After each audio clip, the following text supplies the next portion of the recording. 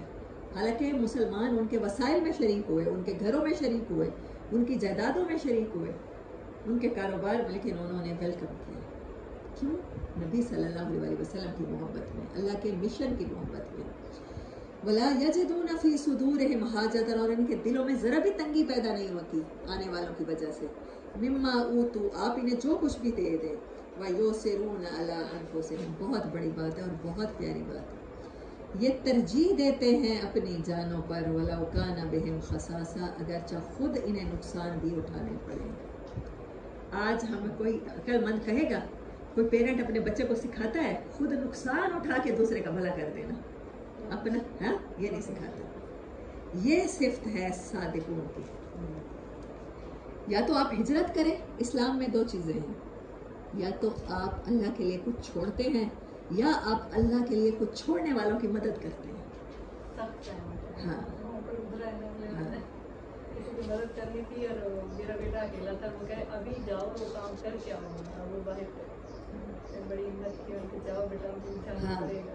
وہ اپنی جانوں پر ترجیح دیتے ہیں اگرچہ انہیں جانیں دینی ہی نہ پڑے. جانوں پر ترجیح دی اور گھاٹے اٹھائے، تو گھاٹا کس کا اٹھانا پڑے گا؟ جان کا اٹھانا پڑے گا. وَمَن یُوقَ شُحَّ نَفْسِهِ، اور جو بچا لیا گیا دل کی تنگی سے، نفس کی تنگی سے، فَأُولَٰئِکَ هُمُ الْمُفْلِحُونَ، جن کے دل بڑے ہیں، جن کے ہارٹ براڈ ہیں، دل مائنڈ براڈ ہے، تو ایسے لوگ فلاح پانے والے ہیں. اللہ ہمیں ان میں شامل کریں. وَالَّذِينَ جَاءُوا مِن بَعْدِهِمْ، اور وہ لوگ جو ان کے بعد آئے، یقولون، وہ کہتے ہیں، ربنا اغفر لنا ولاخواننا الذین سبقونا، اے ہمارے پروردگار ہماری بھی مغفرت فرما اور ہمارے ان بھائیوں کی بھی جو ہم سے پہلے ایمان میں سبقت لے گئے ہیں ہم سے، بالایمان، ولا تجعل فی قلوبنا، اور نہ پیدا کرنا ہمارے دلوں میں، غلا للذین آمنوا، ایمان والوں کے لیے ہمارے دل میں نفرت، تعصب، تنگی، کوئی غل پیدا نہ کرنا. ربنا انک رؤوف الرحیم، اے میرے پروردگار، ہمارے پروردگار بے شک تو سمجھتا ہے، انڈرسٹینڈ کرتا ہے، مہربان ہے. حضرت علی کہا کرتے تھے بعد میں جنگ جمل، جنگ صفین، ام عائشہ کے ساتھ ہوئی نا ان کی، حضرت طلحہ، حضرت زبیر، یہ لوگ بڑے بیسٹ فرینڈس تھے. ایک دفعہ نا حضرت زبیر کو دیکھ کے اللہ تعالیٰ نے اور اللہ کے رسول صلی اللہ علیہ وسلم نے کہا، زبیر تو اس کی مخالفت کرے گا علی کی. ایک پھپھو کے بیٹے تھے زبیر بن عوام، نبی صلی اللہ علیہ وسلم کے. جب آپ کے پھپھو کے بیٹے تھے حضرت علی، اور آپ چچا زاد بھائی ہیں، ان کے بھی پھپھو کے بیٹے تھے. کہتے یا رسول اللہ میں علی کی مخالفت کروں گا؟ یہ کبھی ہو سکتا ہے میں علی کی مخالفت؟ زبیر ایسا ہی ہوگا، جتنا اللہ نے غیب کا علم دیا اس میں سے آپ ایسی باتیں بتایا کرتے تھے. اور پھر وقت نے ثابت کیا، جنگ صفین، جنگ جمل، ہاں جو ام عائشہ کے ساتھ ہوئی، اس میں جگری دوست تھے طلحہ زبیر رضی اللہ تعالیٰ عنہ، دونوں حضرت علی کے یہ مخالف سے لڑے. تو مطلب وہ اس میں حضرت علی نے نہیں، ان کے بچوں نے نہ، امام حسن حسین نے وار کیے، وہ مخالفین نے ان کو آپس میں ان کی صلح ہو گئی تھی، لیکن ان کو وہ ایک علیحدہ موضوع ہے، کبھی جنگ صفین پر بات ہوئی تو ان کو آپس میں لڑانے کے لیے انہوں نے حضرت طلحہ کے ادھر گردے والی جگہ پہ نیزہ مارا، وہ شہید ہو گئے. تو آپ نے فرمایا کہ یہ ہم میں سے نہیں ہے. طلحہ کا قاتل مومن نہیں ہو سکتا، حضرت علی نے اس کو نکال دیا. اسی وجہ سے جب دونوں طرف سے لوگ مرے نا، تو وہ سمجھے انہوں نے حملہ کر دیا، وہ لشکر سمجھا انہوں نے حملہ کر دیا. آپس میں مسلمانوں کو لوگ لڑانا چاہتے تھے، یہ ہوئی تھی. تو حضرت علی کہا کرتے تھے، مجھے لگتا ہے یہ آیت ہمارے ہی بارے میں نازل ہوئی ہے، طلحہ زبیر اور میرے بارے میں. حضرت معاویہ کے ساتھ جو اختلافات ہوئے تھے اور جو انہوں نے اپنے بیٹے کو یعنی یزید کو خلیفہ بنایا تھا، اس چیز کو حضرت علی نے کبھی تسلیم نہیں کیا، اور اس چیز کو حضرت علی نے کبھی معاف نہیں کیا، کیونکہ شام میں انہوں نے بغاوت کر کے اور وہاں پر اپنی حکومت قائم کر لی تھی. اللہ اکبر. الم تر الی الذین، کیا دیکھا آپ نے ان لوگوں کو، نافقوا، جنہوں نے منافقت کی، یقولون لاخوانہم الذین کفروا، یہ اپنے کافر دوست بھائیوں سے کہتے ہیں، من اہل الکتاب، جو اہل کتاب میں سے ہے، لئن اخرجتم لنخرجن معکم. یہ عبداللہ بن ابی تھا، یہ گیا بنو نذیر کے پاس، ان سے کہنے لگا نہ نکلنا، نبی صلی اللہ علیہ وسلم نے کہا تھا نا نکل جاؤ جلا وطنی کی سزا دی تھی، کہنے لگا نہ نکلنا، میں 2000 کے لشکر کے ساتھ تمہارے ساتھ لڑوں گا، اور پھر یہ نہیں آیا لڑنے کے لیے۔ یہ ان سے کہتے ہیں اپنے اہل کتاب بھائیوں سے کہ تم نہ نکلنا، اگر تم نکلے تو ہم بھی تمہارے ساتھ نکلیں گے، معکم ولا نطیع فیکم احدا ابدا، اور ہم کسی کی اطاعت نہیں کریں گے تمہارے مقابلے میں کبھی بھی، وَإِن قُتِلْتُمْ لَنَنصُرَنَّكُمْ، اگر تم سے جنگ کی گئی تو ہم تمہاری مدد کریں گے، وَاللَّهُ يَشْهَدُ، اللہ گواہی دیتا ہے، إِنَّهُمْ لَكَاذِبُونَ، اللہ یہودیوں کو بتا رہا ہے کہ یہ تمہارے دوست نہیں ہیں۔ منافق کا درجہ اسی لیے برا ہے، بظاہر مسلمان لیکن یہودیوں سے بھی برا انجام، کہ ان کو کہہ رہے ہیں ہم تمہاری مدد کریں گے۔ اللہ گواہی دیتا ہے کہ یہ البتہ ضرور جھوٹے ہیں۔ لَإِنْ أُخْرِجُوا لَا يَخْرُجُونَ مَعَهُمْ، اگر تمہیں نکالا جائے تو یہ تمہارے ساتھ نہ نکلیں، وَلَئِنْ قُتِلُوا، اگر تمہیں قتل کیا جائے، لَا يَنْصُرُونَهُمْ، یا تمہاری مدد نہ کریں، وَلَئِنْ نَصَرُوهُمْ لَيُوَلُّونَ الْأَدْبَارَ، اور اگر تمہاری مدد کو آ بھی جائیں تو پیٹ پھیر کے بھاگ جائیں گے، ثُمَّ لَا يُنْصَرُونَ، پھر یہ کہیں بھی مدد نہیں پائیں گے، لَأَنْتُمْ أَشَدُّ رَهْبَةً فِي صُدُورِهِمْ، ان کے دلوں میں بڑا شدید خوف ہے، من اللہ، اللہ سے بڑھ کر تمہارا خوف ہے۔ ذالک بأنہم، یہ وہ لوگ ہیں قوم لا یفقہون، جنہیں کوئی سمجھ نہیں ہے، لا یقاتلونکم جمیعا، یہ کبھی اکٹھے ہو کر تمہارے سے قتال نہیں کریں گے، الا فی قرن، مگر کسی بستی میں، محصنۃ، محفوظ ہو کے، بند ہو کے، ومن وراء جدر، یا کسی دیوار کے پیچھے سے، باسوہم بینہم شدید، ان کے آپس میں بھی دلوں میں شدید اختلافات ہیں، لڑائیاں چل رہی ہیں، تحسبہم جمیعاً، آپ کو اوپر سے یہ سارے یہودی ایک لگتے ہیں، منافق ایک لگتے ہیں، مگر یہ آپس میں ایک دوسرے کے نہیں ہیں، یہ اپنے ہی نہیں ہیں، وقلوبہم شتیٰ، اور ان کے دل پھٹے ہوئے ہیں، ذالک بأنہم قوم لا یعقلون، یہ اس وجہ سے ہے کہ یہ لوگ عقل سے کام نہیں لیتے، کمثل الذین، ان کی مثال ایسے ہیں، من قبلہم، قریباً، تھوڑی ہی مدت پہلے، ذاقوا وبال امرہم، اپنے اعمال کی سزا چکھ چکے ہیں، کون تھے؟ بنو قینقاع، وَلَهُمْ عَذَابٌ أَلِيمٌ، اور ان کے لیے دردناک عذاب ہے، کمثل الشیطان، ان کی مثال شیطان کی سی ہے، اذ قال للانسان اکفر، جب وہ انسان سے کہتا ہے اللہ کی نافرمانی کر، اللہ کی ناشکری کر، فلما کفر، جب انسان کر لیتا ہے، قال انی بریء منک، میں تو بھائی بہت ڈرتا ہوں اللہ سے، میں نے تو نہیں سکھایا، تم نے میرے کندھے پر رکھ کے بندوق چلائی، اپنے اعمال کے خود ذمہ دار ہو، انی اخاف اللہ رب العالمین، میں تو اللہ سے جو جہانوں کا رب ہے ڈرتا ہوں۔ ایسے شیطان آپ نے جنات کی صورت میں تو مجھے نہیں پتا، انسانوں کی صورت میں بہت سے دیکھے ہوں گے، آپ کو کسی برے معاملے میں انوالو کر کے بعد میں کہتے ہیں ہم نے تو نہیں کہا تھا، تمہیں ایک بات ہی کہی تھی، تم نے ضرور کرنی تھی، یہ کام کرنا تھا۔ ہاں ہاں ہاں، یہ ایسا اللہ نے کہا ہے، ان کی مثال شیطان کی سی ہے، جو کہتا ہے کہ میں اللہ سے ڈرتا ہوں اور پھر خود آپ انسان سے نافرمانی کروا لیتا ہے۔ فَكَانَ عَاقِبَتَهُمَا أَنَّهُمَا فِي النَّارِ، ان دونوں کا انجام، ایسے شیطان اور ایسے شیطان کے کہنے ماننے والے انسان کا انجام آگ ہے، جس میں خالدین فیہا، ہمیشہ رہیں گے، وَذَلِكَ جَزَاءُ الظَّالِمِينَ، اور یہی بدلہ ہونا چاہیے ظلم کا، ظالموں کا۔ یا ایھا الذین آمنوا اتقوا اللہ، اے لوگوں جو ایمان لائے ہو، اللہ سے ڈرتے رہنا اور یاد رکھنا، دیکھتے بھالتے رہنا، وَلْتَنظُرْ نَفْسٌ مَّا قَدَّمَتْ لِغَدٍ، ہر کوئی سوچتا رہے، اپنا محاسبہ کرتا رہے کہ اس نے آخرت کے لیے کیا تیار کیا ہے، کل کے لیے کیا تیار کیا ہے۔ وَاتَّقُوا اللَّهَ، اور اللہ سے ڈرنا، بے شک اللہ تعالیٰ کو تمام تمہارے اعمال کی خبر ہے، ان اللہ خبیر بما تعملون۔ وَلَا تَكُونُوا كَالَّذِينَ نَسُوا اللَّهَ، اور ان لوگوں کی طرح نہ ہو جانا جنہوں نے اللہ کو بھلا دیا، فَأَنسَاهُمْ أَنفُسَهُمْ، اللہ نے انہیں اپنی ذات بھلا دی۔ جب آپ اللہ کو بھول جاتے ہیں نا تو اللہ آپ کو پیچھے، اللہ نے کہا کہ ان کا شیطان ان کے اوپر اسٹیئرنگ ویل کے اوپر بیٹھ جاتا ہے، اور اللہ ان کو اپنی ہی ذات کا فائدہ نقصان بھلا دیتا ہے، انہیں یاد ہی نہیں رہتا اللہ کو راضی کرنے کے لیے میں دنیا میں بھیجا گیا ہوں، میں کچھ ایسا کام کروں اس سے میرا فائدہ ہے، وہ اپنے آپ کو بھول جاتا ہے، نفع نقصان۔ اولئک هم الفاسقون، یہ لوگ فاسق ہیں۔ لا یستوی اصحاب النار و اصحاب الجنت، نہیں برابر ہو سکتے، دنیا میں آتے ہی نہیں مل سکتی، آخرت میں تو برابر ہوں گے ہی نہیں، آگ والے اور جنت والے۔ میں اس آیت میں یہ دیکھ رہی تھی کہ اس کو ہم دنیا پہ ڈپکٹ کر سکتے ہیں، دنیا میں بھی جنت والوں کی اور جہنم والوں کی عادتیں برابر نہیں ہوتی. اصحاب الجنت هم الفائزون، جنت والے وہ تو بڑی کامیابیاں، اونچی کامیابیاں، اونچے درجے کی کامیابیاں لینے والے ہیں. آگے وہ آیت آ رہی ہے جس میں اللہ کہہ رہا ہے کہ یہ قرآن کتنی بڑی رسپانسبلٹی ہے اور انسان نے اس رسپانسبلٹی کو نہیں پہچانا. لو انزلنا هذا القرآن، بہت عظیم الشان آیت. نمبر نوٹ کر لیں یا انڈر لائن کر لیں. 22 نمبر 21. چلے. لو انزلنا هذا القرآن، اگر یہ ہوتا کہ ہم یہ قرآن نازل کرتے علی جبل لرأیتہ، کسی پہاڑ پر، تو وہ لرزنے لگ جاتا، آپ دیکھتے، خاشعا متصدعا، پگھل جاتا، دب جاتا، متصدعا لین ہو جاتا، دب جاتا، من خشیت اللہ، پھٹ پڑتا اللہ کے خوف سے. آپ ضرور دیکھیں لرأیتہ. اب پہاڑ پھٹتا ہے تو کیا نکلتا ہے اس میں سے؟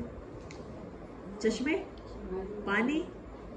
اور جب انسان کا دل نرم پڑے، قرآن تو پہاڑ پہ نہیں اترا، کس پہ اترا ہے؟ انسان کے دل پہ.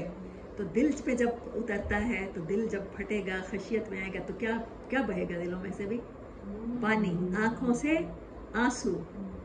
اللہ سے تعلق کی نشانی ٹیئرز ہوتے ہیں.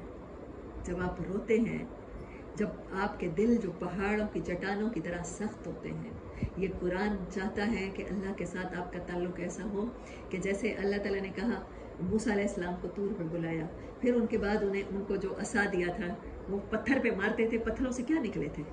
چشمے. ہاں، اللہ کہتا ہے یہ پہاڑ پہ اگر میں قرآن اتارتا تو پہاڑوں میں سے پانی کے چشمے رواں ہو جاتے. تمہارے دلوں پہ اتارا ہے تو میں کیا چاہتا ہوں؟ تمہاری آنکھوں سے پانی کے چشمے رواں ہوں، تمہارے دل نرم ہوں، تمہارے دل اس رسپانسبلٹی کو قبول کریں، اپنے اندر جذب کریں اس قرآن کے نور کو، اس کی بارش کو. صحرا تھا نا عرب، زمین صحرا کی تھی، اور وہاں اللہ نے اپنی رحمت کی بارش کی ہے، موتی برسائے ہیں. قرآن وہاں صحرا میں اترا ہے. صحرا میں پانی کی سب سے زیادہ ضرورت ہوتی ہے. سب سے زیادہ بارش خوبصورت لگتی ہے جب آپ صحرا میں ہو، کیونکہ اس ٹائم آپ کو پانی کی ضرورت ہوتی ہے. اللہ نے قرآن لٹرلی صحرائی زمین پر اتارا ہے جہاں پر سبزہ نہیں تھا، اور قرآن نے کیسا سرسبز کیا، کیسے رنگ لگائے کہ گرین ہی کر دیا، ہرا ہی ہرا کر دیا ہر کسی کو. تو اللہ کہتا ہے سنگلاخ چٹانوں پر، یہ پہاڑوں پر یہ اتارا جاتا کلام تو وہ انہیں سرسبز کر دیتا. پانی زندگی ہوتا ہے نا، پانی کی وجہ سے یہ دریاؤں پہ اور کے نزدیک کے علاقے جو ہوتے ہیں، یا جہاں چشموں کے ارد گرد کی پہاڑی جنگل ہوتے ہیں وہیں اگتے ہیں. تو یہ پہاڑ سرسبز ہو جاتے، پہاڑوں میں سے چشمے پھوٹ پڑتے. لیکن انسان، تمہارا دل نہ پگھلتا ہے، نہ تم اس رسپانسبلٹی کو سمجھتے ہو. اس کے ذریعے تم کائنات کو تسخیر کر سکتے تھے، دلوں کو مسخر کر سکتے تھے، اور تم کیا کس میں لگ گئے ہو؟ میری گھر، میرا جائیداد، میں بچوں کے لیے مال بنا لوں، میں اچھی جاب سے پیسہ جوڑ لوں، میں یہ کر لوں، میں وہ سہولت حاصل کر لوں اس دنیا میں. لو انزلنا هذا القرآن على جبل لرأيته خاشعا متصدعا من خشیت اللہ، تو آپ دیکھتے ضرور ان پہاڑوں کو اللہ کے خوف سے لرزتے اور دبتے. وَتِلْكَ الْأَمْثَالُ نَضْرِبُهَا لِلنَّاسِ، یہ تو مثال میں نے بیان کی ہے تاکہ اس مثال سے تمہیں سمجھ آئے کہ قرآن جب دلوں پہ نازل ہوتا ہے تو کیا کیفیت ہوتی ہے. لِلنَّاسِ، صرف مسلمانوں کے لیے نہیں، مومنین کے لیے نہیں، یہاں پر اللہ یونیورسل بات کر رہا ہے، تمام انسانوں کے لیے مثال بنائی ہے. لعلہم یتفکرون، اس پہ غور و فکر کریں اور پھر وہ اپنے رب کو پہچانیں. یہ قرآن، اس کی تعلیمات پر عمل کرنے والا چاہے غیر مسلم بھی ہے، رنگا جائے گا، اور اللہ نے ایسے دکھایا ہے. وہاں پر ڈومیسٹک لائف اچھی ہے اگر مغرب میں، تو اللہ تعالیٰ نے انہیں دنیا کی حکومت دے رکھی ہے. چاہے وہ انسانوں کے قاتل ہیں، چاہے وہ ہمارے خلاف منصوبے بناتے ہیں، اگر وہ آپس میں اچھے ہیں، اگر وہ اپنی بیویوں کے ساتھ اچھے ہیں، اگر وہ یتیموں کے ساتھ اچھے ہیں، تو اللہ نے انہیں دنیا کی حکومت دے رکھی ہے. هو الذی، وہ اللہ ہی وہ ذات ہے، لا الہ الا ہو، اس کے سوا کوئی بھی نہیں ہے تمہارا. عالم الغیب، وہ علم رکھتا ہے غیب کا، تم نہیں جانتے، تمہیں تو صرف جو آنکھوں سے نظر آ رہا ہے تم اس کو مانتے ہو. والشہادتی، اور وہ ہر ٹائم حاضر ہے، گواہ ہے. هو الرحمن الرحیم، وہ اللہ مہربان، 70 ماؤں سے بڑھ کے تم سے محبت کرنے والا، تم پر مسلسل مہربانیاں کرنے والا، تم پر at the spot at once مہربانیاں کرنے والا. هو الذی لا الہ الا هو. رحمان کیا ہوتا ہے؟ جب آپ کو مہربانی چاہیے ہو اس ٹائم آپ کو وہ چیز مہیا کر دی جائے. اور رحیم مسلسل، پھر وہ مہربانی کبھی ختم نہ ہو. وہ اللہ کی وہ ذات ہے لا الہ الا ہو، جس کے سوا یہ صفت کسی میں نہیں ہے. الملک القدوس، وہ بادشاہ ہے، وہ قدوس ہے، وہ سورس آف پیورٹی ہے.